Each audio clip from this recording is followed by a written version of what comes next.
Mendekithia matiganite megiĩ maũndũ marĩa mabatie gũkuruhanio riboti-inĩ ya BBI mathiĩte na mbere na kũheanwo nĩ anyiti itemi matiganite na ngwataniro ya arugamiriri wadi thĩinĩ wa kaunti 8 mwena wa ithuiro rĩa bũrũri. Maugite atĩ wadi nicio cibatie nikuhuthika harĩ ugai wa kigina na ukuria wa matũra, na ũguo kũgerera mũikarĩri gĩtĩ wao Ndegwa wa Home.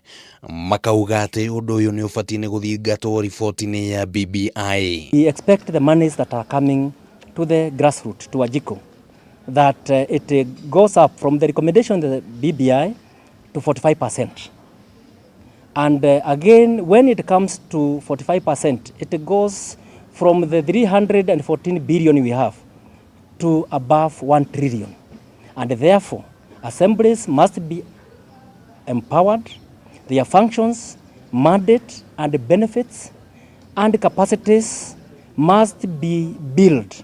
Atongoria aya maugite ni gubatie ni gukorwo na mutaratara wa watho uria uguteithĩrĩria kumbwo gwa kigina kia wadi WDF, makiuga ĩno noyo njĩra ya guteithĩrĩria gutigĩrĩra ũthii wa na mbere wa kinya matũra-inĩ. The MCA is the one who is interacting at the lowest level in the country with the mwananchi.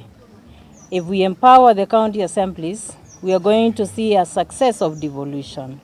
And that is the greatest promise that the Constitution gave to Kenyans. Wahome uria nowe speaker wa bunge ya kaunti ya Nyandarua ni ugite ati kigina kiria gibatie ni gukorwo wadi-ini ni gicunjĩ gĩtanyihĩire 45 harĩ igana kia mbeca iria cigayagwo nĩ thirikari nene. We recommend that funds are set aside to support the county governments to enable them undertake research and renovation, hence expanding the job market for the youth.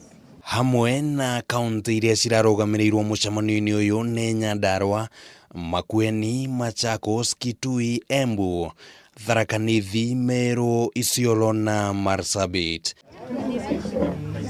Handũ-inĩ ha Kameme TV, rĩtwa rĩakwa nĩ Kĩmani wa Ngũnjiri.